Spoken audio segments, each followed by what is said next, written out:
내 눈을 열어서 주의 율법에서 놀라운 것을 보게 하소서. 오늘도 내 귀를 열어 내 입을 열어 당신의 기쁘신 뜻을 알고자 엎드린 우리 모두에게 오늘도 낯선 이 하루의 삶을 또한 걸어가고자 할 때 당신의 선한 뜻이 우리의 삶의 길이 되고 우리의 삶의 의지가 되고 우리의 삶의 소망이 되어 빛이 되어 살아가는 복된 반석이 되기를 원합니다. 성령이시여 오늘도 이 시간 우리와 함께하여 주옵소서. 주 예수 그리스도 이름으로 기도합니다. 아멘. 오늘 우리에게 주시는 기록된 하나님 말씀은 예레미야 37장입니다. 37장 1절에서 10절 말씀입니다. 오늘 본문의 상황은 바벨론 왕이 여호야김과 여호야긴을 몰아내고 마지막 왕 시드기야를 자신들의 봉신으로 세웠는데 남유다 왕 시드기야가 그런 바벨론을 대적하여 애굽을 향하여 마음을 돌립니다. 그리고 때마침 애굽이 유다를 돕기 위해 원정을 보냈다는 소식이 들려옵니다. 바벨론 진영이 잠시 그때에 예루살렘에서 물러나는 것이죠. 참 형국이 재미있죠. 우리나라 한반도 같은 경우도 조선시대, 고려시대 보면 중국이 내려왔다가 일본이 또 올라왔다가 몽고가 내려왔다가 그러면 또 주변 이방국에 협력할 만한 나라의 손길을 빌어서 그 뭔가 국리를 뭔가 해결책을 마련해 보려고 하듯이 이 이스라엘의 상황도 지금 이제 거의 꺾여져 가는 바로 그 길목에 서 있는데 기대하는 것이죠. 애굽이 온다고 하니까 바벨론하고 맞설 수 있겠다. 바로 그런 상황 속에서 이루어지는 대화입니다. 분명한 것은 하나님은 예레미야를 통해 남유다 사람들에게 뜻을 전해주셨습니다. 뭐 하라고요? 바벨론에게 항복해라. 바벨론에게 포로로 끌려가는 것이 길이다.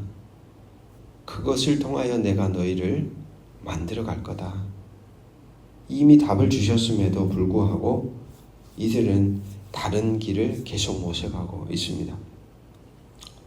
여호야김, 여호야긴, 그리고 이제 마지막 왕 시드기야 왕의 시대가 되었는데도 말입니다. 2절 3절을 보시면 그와 그의 신하와 그의 땅 백성이 여호와께서 선지자 예레미야에게 하신 말씀을 듣지 아니하니라. 주일날 본문에도 보셨듯이 계속해서 예레미야는 우리에게 들려줍니다. 여호와의 말을 듣지 않았다. 듣지 않았다. 그렇게 얘기해줘도 듣지 않았다.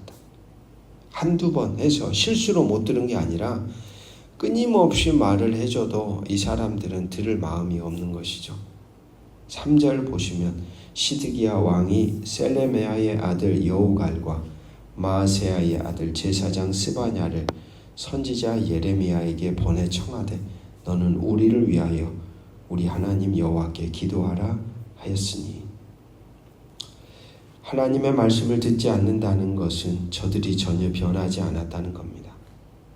하나님의 말씀이 있었고 상황도 급변하고 있었는데 정작 당사자들, 말씀을 들어야 하는 사람들은 전혀 미동이 없습니다.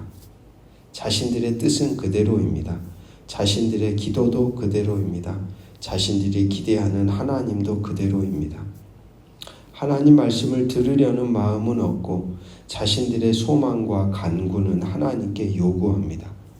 여러분, 과연 이런 상황 속에 신앙은 무엇일까 질문하는 것이죠.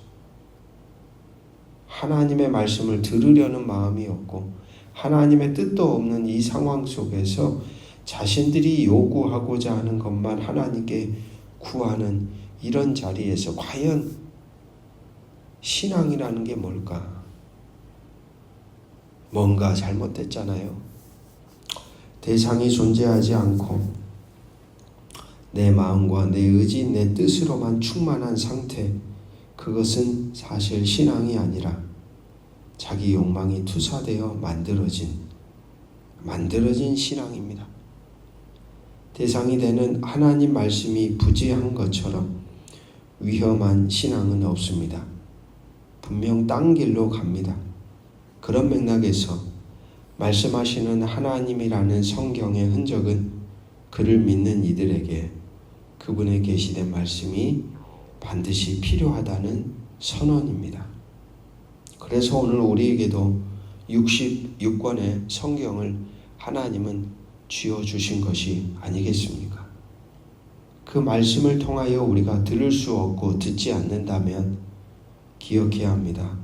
그 하나님을 우리는 바로 보고 만나고 듣고 연결될 수가 없습니다. 그때부터는 참 위험해진다는 말이죠. 전혀 하나님의 말씀을 듣지 않는, 들을 수 없는 저 어리석은 사람들, 저들은 예레미야에게 찾아와 자신들의 일이 잘 되기를 기도하라고 부탁합니다. 왜냐하면 오늘 본문에 나오는 것처럼 그때가 딱 애굽의 출동 소식을 듣고 그 강대했던 바벨론이라는 진영이 뒤로 후퇴한 상황이었기 때문입니다. 여러분, 여기서 우리는 한 가지 중요한 사실을 기억해야 합니다. 내가 전혀 변하지 않는데 상황이 좋아지고 있다면 더 심각한 상황으로 흘러가고 있다고 보아야 합니다. 나는 완고해지고 나는 견고하고 나는 목이 곧은 자처럼 하나님 말씀을 듣지도 못하는 상태인데 하나님과 관계가 소홀하고 뭔가 어긋난 것처럼 분명히 느껴지는데도 불구하고 마치 우리의 기도가 응답되는 것처럼 환경과 상황이 잘 열려지고 있다면 우리는 그때 고민해야 돼요. 멈춰야 돼요. 물어봐야 해요. 분명 옳지 못한 자기의 상태에도 모든 것이 잘 풀려지고 성취되고 있다면 사실 그것은 우리 자신에게 재앙이 됩니다. 그것은 우리를 좀먹고 우리를 무너뜨리고 우리를 멸망의 길로 인도하고 있다는 사실이죠. 사실 그것은 더 이상 돌아올 길이 없다는 절망의 소리이기 때문입니다. 분명 하나님의 말씀이 있습니다. 매 순간 그분은 말씀을 통하여 우리의 삶을 다스리고 인도합니다. 분명 하나님의 다른 어떤 말씀이 없었는데도 내가 현재 주어진 상황의 어떤 변화로 인해 너무 빠르게 속단하고 확신하고 착각하는 것은 아닌지 그렇게 질문을 던져보아야 합니다. 9절 말씀에 바벨론 군대가 가버렸다고 터무니없는 생각을 하지 말라고 하나님은 말씀합니다. 너희는 스스로 속여 말하기를 갈대아인이 반드시 우리를 떠나리라 하지 말라. 그들이 떠나지 아니하리라. 주어진 환경과 상황으로 인해 착각하지 말라는 겁니다. 어디에만 집중하라는 겁니까? 내가 너희에게 주었던 말씀에만 집중하라는 겁니다. 환경과 상황보다 더 크신 하나님, 그분의 말씀에 삶의 무게를 두고 살아가고 응답하라는 오늘 우리를 향한 외침이 말씀에 녹아 있습니다. 사랑하는 말씀의 동역자 여러분, 오늘 우리가 선 자리로부터 들려오는 환경과 상황의 소리를 듣는 것도 중요합니다. 하지만 그것보다 더 중요한 첫째는 내가 서 있는 삶의 자리에서 듣게 되는 하나님의 말씀입니다. 하나님의 말씀이 삶을 넘어섭니다. 하나님의 말씀이 삶의 자리를 만듭니다. 사실 하나님 말씀을 따라 모든 것이 흘러가고 성취됩니다. 말씀의 권위 아래에 살아간다는 건 그러한 하나님의 권세를 믿음으로 신뢰하며 살아가는 거룩한 흔적입니다. 오늘도 여러분에게 주신 하루, 여러분 모두가 서신 삶의 자리, 환경, 사람, 세상으로부터 많은 소리들이 들려올 겁니다.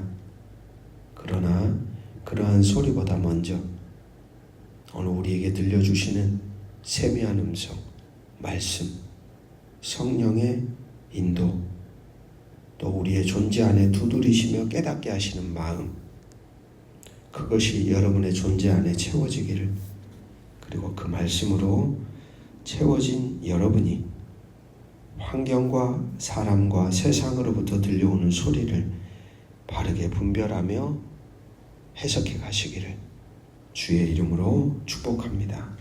기도하겠습니다. 당신의 말씀을 듣지 않으면서 드리는 우리의 기도의 무서움을 깨닫게 하소서. 당신의 말씀과 연결되지 않으며 판단하고 해석하는 어리석음이 얼마나 위험한 일인지를 깨닫게 하소서. 어떠한 우리 인생의 낮과 밤 가운데서도 당신의 말씀 안에 거하며 말씀을 따라 살아가게 도와주시옵소서. 오늘도 우리에게 주어진 삶을 주신 말씀 안에 바르게 해석하며 응답하고 싶습니다. 성령이시여 우리를 도와주시옵소서. 주 예수 그리스도 이름으로 기도드립니다. 아멘.